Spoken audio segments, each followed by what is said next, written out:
For the Man in the Dark. Oh, you're right this way, sir. We're rolling. Rolling, okay. Mark Hamill's talking with me about Star Wars, of course, among other things. You did TV work. You were in General Hospital for a while. Well, that was my first continuing job on a series in '70. How did doing soaps help you mature as an actor? Well, I think it gives you a real cold look at what the business of putting out product is. You know, we put out a show a day, and that was it. It didn't matter if there was I remember a little flash fire on the set, they countered. It was the closest thing I ever came to doing live television. To work, you know, I was just about to turn 18. I was working with all these seasoned professionals that had been in it for years and years and years. I have nothing but really fond memories of that time. I wasn't crazy about, I mean, you made fun of the material. Yeah, right. I told you once, and I'll tell you again. I'm sorry. I mean, that real, that pace is so laconic and so forth. But it really taught me style in the sense that there's a style to everything. You know, there's a style to Streets of San Francisco. There's a style to the Partridge Family. There's a style to Star Wars. There's a style to everything. It's understanding it and trying to work within it.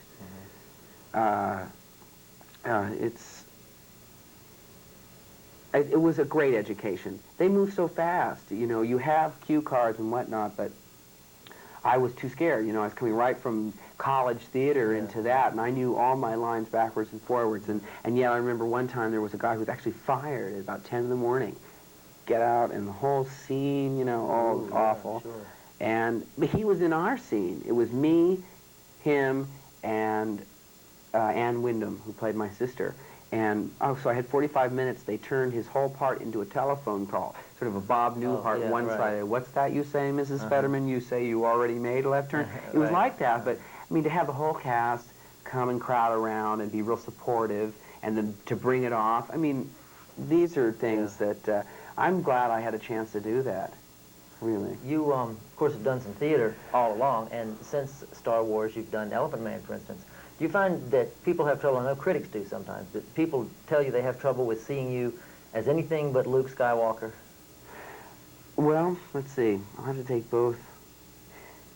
It didn't really happen with Amadeus because I think a lot of the real hardcore theater critics were either aware of Star Wars but not enough to really, and if you said Mark Hamill to them, it wouldn't conjure up anything to them. So, I mean, in a couple of reviews, because I got bad reviews and I got some super reviews. I mean, I learned one thing, because when I got the play, I said, they're all going to love me in this. It's a wonderful play. I'm wonderful in it. And it's a good role for you. Right. So, I would be real shocked, because I said, I could understand getting bad reviews in Star Wars, because it's so stilted and so comic book, and, gosh, you don't believe in the... You try and say, gosh, you don't believe in the Force, do you? I mean, I don't care if Laurence Olivier says it. It's going to come off a certain way. But I thought this is a foolproof part, and I learned a lot, because, I mean, a lot of the critics were very angry that Mozart would be portrayed in that way, and et cetera, but most of them, I don't think, I'm trying to think of anyone that really brought it into the review. Most people said that they were thinking about it, but as soon as the play started, by the time I come into it, which is 25 minutes, half an hour into it, and plus in that fright wig. It's sort of a cross between David Bowie and Bozo the Clown. And it's so shocking, I mean, to anyone who's waiting for Luke Skywalker that I was lucky. I was really lucky. You've done the PBS radio version of Star Wars, too. How is doing just radio different from doing a movie or doing television?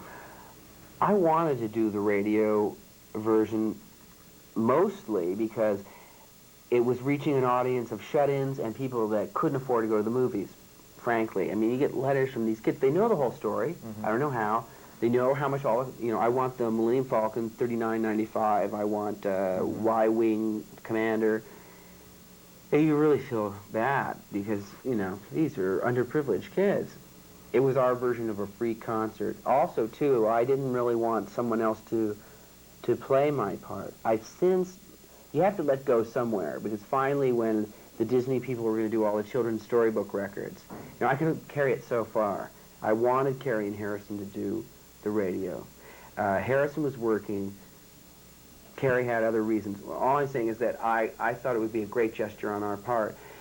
The the joy of it is that you're not waiting 18 months for opticals. A scene that took you 10 days to shoot is done in 45 minutes. With the same effect, really, if you're using your imagination. Yeah, even better, possibly. I think so, because you can, there's no budget on your imagination. Sure, you know, yeah. you could have budgeted Star Wars in your imagination at 60, 100, I mean, come on, Yeah, think of a right, figure. right. So the fact that, you know, we had 3 stereo mics and you're blocking, and the also, too, is that you're telling a 2-hour story in, what, 13 half-hour episodes. So, I mean, you can really expand upon, you can put in a lot of things that were in the script that had to be cut out for time. You can give a little background. It was fun to work with some great New York actors who I'd seen on the stage. And so these guys are coming in doing, you know, Stormtrooper 2 and playing a brilliant role in Equus every night. You just can't believe it. I think that's, I mean, I did it mostly because actors don't get to be in radio anymore. I'm 32. I missed radio. I missed live television, and it was a lot of fun. You lived in Williamsburg when you were younger. I'm from Virginia, that's why. That's that. How long ago was that?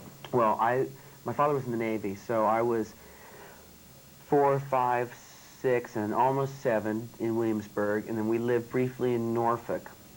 And then I went to high school and junior high, 7th, 8th, 9th, and 10th grade in Annandale, which is ironic because when you really, you know, telescope that all in, I lived in Virginia more than I lived in California. And because the light coloring, being on the deserts of North Africa, turning my hair light, I really had a reputation as being a California guy. You know, I mean, people thought I was born in Newport Beach and grew up here all my life and that sort of thing. And I feel much more at home on the East Coast. I mean, not that I feel alien out here, but all the surfboards and skateboards and all that sort of stuff, you know, I just never had it. I went to high school in Virginia and New York. So to be pegged as a role model for California is very odd for me. Okay, we got to stop. I'm sure they want to quit. I could go on and on and on. I know, we could. We'd have a good time. How long is your show? I'll probably do 2 or 3 minute pieces out of it.